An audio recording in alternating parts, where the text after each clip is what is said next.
Chapter 1, in which we are introduced to Winnie the Pooh and some bees, and the stories begin. Here is Edward Bear coming downstairs now, bump, bump, bump, on the back of his head, behind Christopher Robin. It is, as far as he knows, the only way of coming downstairs. But sometimes he feels that there really is another way, if only he could stop bumping for a moment and think of it.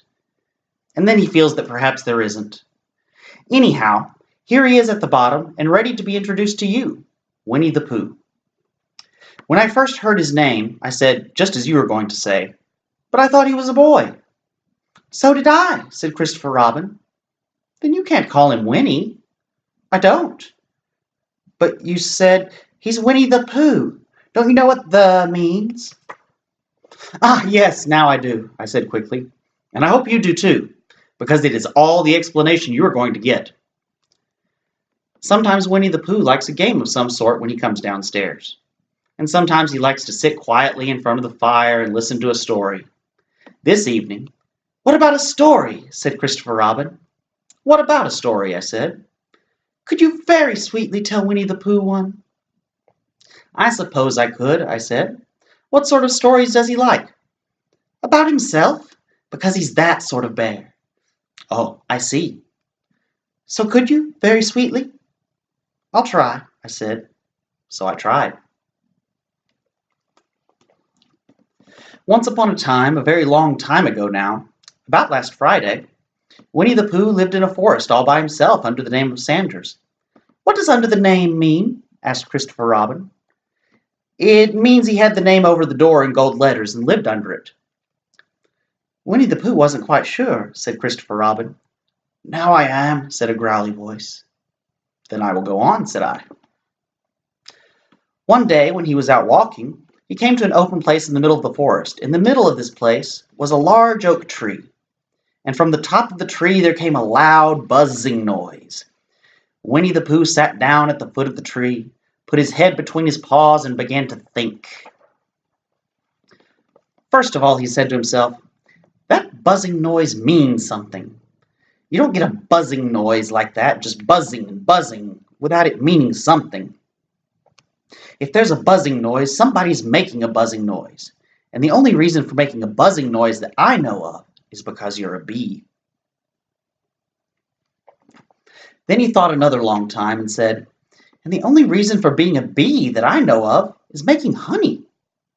And then he got up and said, and the only reason for making honey is so as I can eat it. So he began to climb the tree. He climbed and he climbed and he climbed, and as he climbed he sang a little song to himself. It went like this.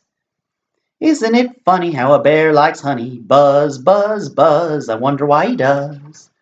Then he climbed a little further, and a little further, and then just a little further. By that time he had thought of another song. It's a very funny thought that if bears were bees, they build their nests at the bottom of trees. And that being so, if the bees were bears, we shouldn't have to climb up all these stairs. He was getting rather tired by this time, so that is why he sang a complaining song. He was nearly there now, and if he just stood on that branch, crack! Oh, help, said Pooh, as he dropped 10 feet on the branch below him. If only I hadn't, he said, as he bounced 20 feet onto the next branch. You see what I meant to do, he explained, as he turned head over heels and crashed onto another branch 30 feet below. What I meant to do. Of course it was, rather, he admitted as he slithered very quickly through the next 6 branches. It all comes, I suppose, he decided, as he said goodbye to the last branch, spun around 3 times, and flew gracefully into a gorse bush. It all comes of liking honey so much. Oh, help! He crawled out of the gorse bush, brushed the prickles from his nose, and began to think again. And the first person he thought of was Christopher Robin. Was that me? Said Christopher Robin in an awed voice, hardly daring to believe it. That was you. Christopher Robin said nothing, but his eyes got larger and larger, and his face got pinker and pinker. So Winnie the Pooh went round to his friend Christopher Robin, who lived behind a green door in another part of the forest. Good morning, Christopher Robin, he said. Good morning, Winnie the Pooh, said you. I wonder if you've got such a thing as a balloon about you. A balloon? Yes, I just said to myself coming along, I wonder if Christopher Robin has such a thing as a balloon about him. I just said it to myself, thinking of balloons and wondering. What do you want a balloon for? You said. Winnie the Pooh looked around to see that nobody was listening. He put his paw to his mouth and said in a deep whisper, Honey! But you don't get honey with balloons. I do, said Pooh. Well, it just happened that you had been to a party the day before at the house of your friend Piglet, and you had balloons at the party. You had had a big green balloon, and one of Rabbit's relations had had a big blue one, and had left it behind, being really too young to go to a party at all. And so you had brought the green one and the blue one home with you. Which one would you like? You asked Pooh. He put his head between his paws and thought very carefully. It's like this, he said. When you go after honey with a balloon, the great thing is not to let the bees know you're coming.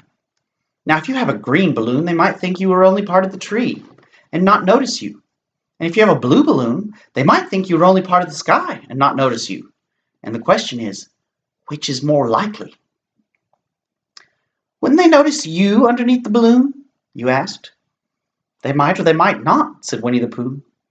You never can tell with bees. He thought for a moment and said, I shall try to look like a small black cloud. That will deceive them. Then you had better have the blue balloon, you said, and so it was decided. Well, you both went out with the blue balloon, and you took your gun with you just in case, as you always did. And Winnie the Pooh went to a very muddy place that he knew of, and rolled and rolled and rolled until he was black all over, and then when the balloon was blown up as big, and you and Pooh were both holding onto the string, you let go suddenly, and Pooh Bear floated gracefully up into the sky and stayed there, level with the top of the tree and about 20 feet away from it. Hooray! You shouted. Isn't that fine? Shouted Winnie the Pooh down to you. What do I look like? You look like a bear holding onto a balloon, you said. Not, said Pooh anxiously, not like a small black cloud in a blue sky? Not very much. Ah, well, perhaps from up here it looks different. And as I say, you never can tell with bees. There was no wind to blow him nearer the tree, so there he stayed. He could see the honey, he could smell the honey, but he couldn't quite reach the honey. After a little while, he called down to you. Christopher Robin, he said in a loud whisper. Hello! I think the bees suspect something. What sort of thing? I don't know, but something tells me that they're suspicious. Perhaps they think that you're after their honey. It may be that. You never can tell with bees. There was another little silence, and then he called down to you again. Christopher Robin! Yes? Have you an umbrella in your house? I think so. I wish you would bring it out here and walk up and down with it, and look up at me every now and then and say, tut, tut, it looks like rain. I think if you did that, it would help the deception which we are practicing on these bees. Well, you laughed to yourself, silly old bear, but you didn't say it aloud because you were so fond of him, and you went home for your umbrella. Oh, there you are, called down Winnie the Pooh as soon as you got back to the tree. I was beginning to get anxious. I've discovered that the bees are now definitely suspicious. Shall I put my umbrella up, you said? Yes, but wait a moment. We must be practical. The important bee to deceive is the queen bee. Can you see which is the queen bee from down there? No. A pity. Well now, if you walk up and down with your umbrella saying, tut, tut, it looks like rain, I shall do what I can by singing a little cloud song, such as a cloud might sing. Go! So while you walked up and down and wondered if it would rain, Winnie the Pooh sang this song.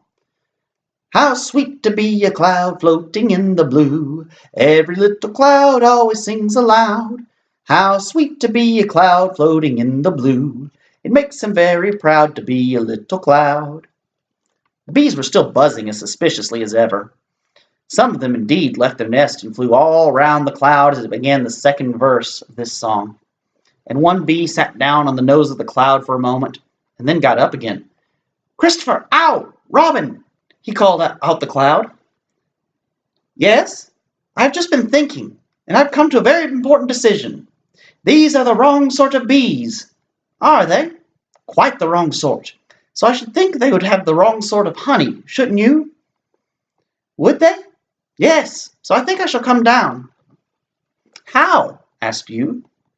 Winnie the Pooh hadn't thought about this. If he let go of the string, he would fall. Bump! And he didn't like the idea of that. So he thought for a long time, and then he said, "Christopher Robin, you must shoot the balloon with your gun. Have you got your gun?" "Of course I have," you said. "But if I do that, it will spoil the balloon," you said. "But if you don't," said Pooh, "I shall have to let go, and that would spoil me." When you put it like this, you saw how it was, and you aimed very carefully at the balloon and fired. "Ow!" said Pooh. "Did I miss?" you asked. "You didn't exactly miss," said Pooh, "but you missed the balloon." "I'm so sorry," you said. And you fired again, and this time you hit the balloon, and the air came slowly out, and Winnie the Pooh floated down to the ground. But his arms were so stiff from holding onto the string of the balloon all that time that they stayed up straight in the air for more than a week. And whenever a fly came and settled on his nose, he had to blow it off. And I think, but I am not sure, that is why he was always called Pooh. "Is that the end of the story?" asked Christopher Robin. "That's the end of that one. There are others. About Pooh and me, and Piglet, and Rabbit, and all of you. Don't you remember?" "I do remember. And then when I try to remember, I forget." That day when Pooh and Piglet tried to catch the heffalump, they didn't catch it, did they? No. Pooh couldn't because he hasn't any brain. Did I catch it? Well, that comes into the story. Christopher Robin nodded. "I do remember," he said. "Only Pooh doesn't very well, so that's why he likes having it told to him again, because then it's a real story and not just remembering." "That's just how I feel," I said. Christopher Robin gave a deep sigh, picked his bear up by the leg, and walked off to the door, trailing Pooh behind him. At the door he turned and said, "Coming to see me have my bath?" "I might," I said. "I didn't hurt him when I shot him, did I?" "Not a bit." He nodded and went out. In a moment, I heard Winnie the Pooh bump, bump, bump, going up the stairs behind him.